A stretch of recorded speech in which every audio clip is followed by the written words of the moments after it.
Hello everyone and welcome to my channel. এখন আমি Binodini cinema নিয়ে দুটো বিষয় নিয়ে কথা বলবো। একটা তো হচ্ছে একটা গান আসতে চলেছে আগামীকাল, সেটা নিয়ে কথা বলবো। আর বিনোদিনী সিনেমার আর একটা পোস্টার এসছে, সেটা নিয়ে কথা বলবো। দেব এন্টারটেনমেন্ট ভেঞ্চার্সের তরফ থেকে বিনোদিনী সিনেমা নিয়ে যে কথাগুলো আমি বলতে চাই সেটা হচ্ছে কানহা বলে যে গানটা এসছে, যে গানটা আসতে চলেছে, শ্রেয়া ঘোষাল গেয়েছেন, সেটা আগামীকাল আসবে। বিনোদিনী এই সিনেমাটার গান, যে সিনেমাটা 23শে জানুয়ারি মুক্তি পেতে চলেছে। এবং এখানে আমরা যে ধরনের গানের পোস্টারটা দেখতে পাচ্ছি, পোস্টারটা কিন্তু আমার দেখে বেশ ভালো লাগছে। নটি বিনোদিনীর জীবনীর ওপর বেস করে এই সিনেমাটা তৈরি হচ্ছে। আশা করব এই সিনেমাটা ভালো হবে। এরপর যদি আমি চলে আসি, দেব এন্টারটেনমেন্ট ভেঞ্চার্সের তরফ থেকেই আবার একটা পোস্টার ড্রপ করা হয়েছে মীর আফসার আলী, মানে মীর স্যার। সেটা হচ্ছে গুরমুখ রায়ের যে চরিত্রটা এবং তার যে কস্টিউম, যে ধরনের মেকআপ, এখানে লুক দেখানো হয়েছে, সেটা কিন্তু বেশ ভালো লাগছে, প্রমিসিং লাগছে।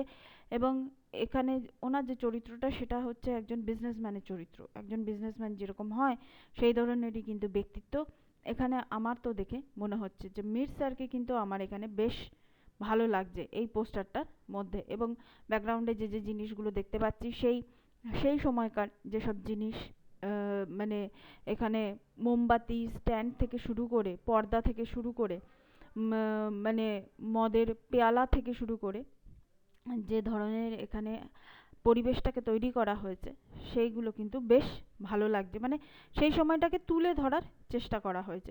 বাদবাকিটা তো আমরা স্ক্রিনে গিয়ে দেখতে পাবো। এরপর যদি আমি চলে আসি জঙ্গলি সিনেমা, এই সিনেমাটার সম্বন্ধে যেটা বলতে চাইছি, সেটা সম্পূর্ণ ক্রেডিট আমি বিএমআর ফেসবুক পেজকেই আমি দিতে চাই। ভ্যালেন্টাইন্স ডে উপলক্ষে এই সিনেমাটার একটা গান আসবে, জনম জনম বলে একটা গান আসবে।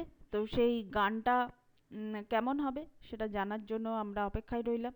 জঙ্গলি সিনেমা এবছর কি করতে পারে, সেটা হচ্ছে দেখার বিষয়।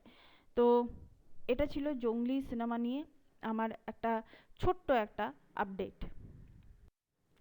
এরপর যদি আমি চলে আসি, বাংলাদেশে এখন শাকিব খানের টিম, ঢাকা ক্যাপিটালস এবং রংপুর রাইডার্স আজকে খেলা আছে দুপুর 1টা থেকে, আই থিঙ্ক সময়টা দুপুর 1টা থেকে। এবং যেহেতু ঢাকা ক্যাপিটালস পরপর 3টে খেলা হেরে গেছে, তাই আজকে জেতার চান্স এবং পার্সেন্টেজও আমরা দেখলাম, যেটা 70% হচ্ছে রংপুর রাইডার্সের জেতার চান্স আছে, 30% হচ্ছে কম আছে। তো আপনাদের কি মনে হয়, আমি বাংলাদেশবাসীদের বলতে চাই, আপনাদের কি মনে হয় আজকে ঢাকা ক্যাপিটালস জিতবে না জিতবে না? তো দেখুন, আমি ক্রিকেট সম্পর্কে তো আমি কিছু জানি না, কিন্তু একটা টিম যখন বারবার করে হেরে যাচ্ছে, আমরা প্রার্থনা তো করতেই পারি। আমি দেখতে পাচ্ছি শুধু একটা দুটো চ্যানেল থেকে এই ধরনের কথা বলা হচ্ছে। আমার মনে হয় এই বিষয় নিয়ে সবার চ্যানেল থেকে কথা বলাটা উচিত। মানে আমরা যারা ইউটিউবার্স যারা আছি, সবারই কথা বলা উচিত। তার কারণ কি বলুন তো, প্রার্থনার মধ্যে একটা অদ্ভুত শক্তি থাকে, সেই শক্তিটা আমার মনে হয় টিমটার জন্য কাজে দেবে।